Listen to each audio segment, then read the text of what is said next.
Brad, how do you begin the game plan for a guy like Westbrook? I think, and obviously when you got short turnarounds, you have to be as good at what you do as possible, and then adjust accordingly to who gives you the most fits. And he's one of the guys in the league who gives you the most fits because of his downhill speed, his ability to post smaller guys and guys his size, and just how good he is. I mean, generally. So I think you have to be on your toes throughout the game. You have to make the appropriate amount of adjustments.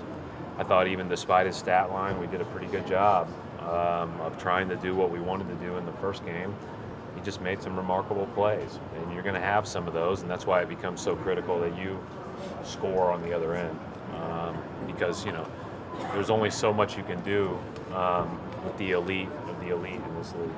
Do you focus on him, or do you expect him to do his thing and try and contain everyone else? No, you have to focus on him and everything else. I mean, you're trying to come up with your best opportunity to play well, against what they do best, and to try to take the appropriate amount of things away. Certainly, there are going to be some things that there's some give and take there because he does so many things so well, but. He's been really good against us, but there are other guys that have been really harmful against us too, and specifically their bigs have really hurt us on the blocks and on the glass. How much weight do you put in what you guys did on the road this month?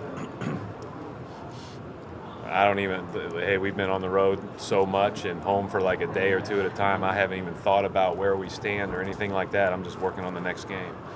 I think our guys are pretty much in that same boat. Maybe they would say differently, but I haven't sensed that. We're coming to work trying to get ready for the next one.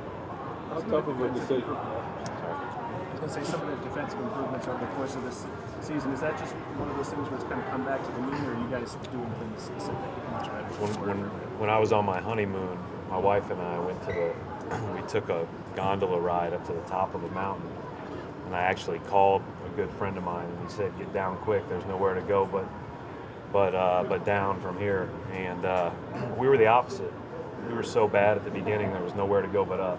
So I guess we couldn't do anything but improve, right? I mean, it was just, so we got a little bit better defensively, but we'll see if we keep playing well. I don't know. Along those lines, have you seen anything different from Avery last few games, defensively?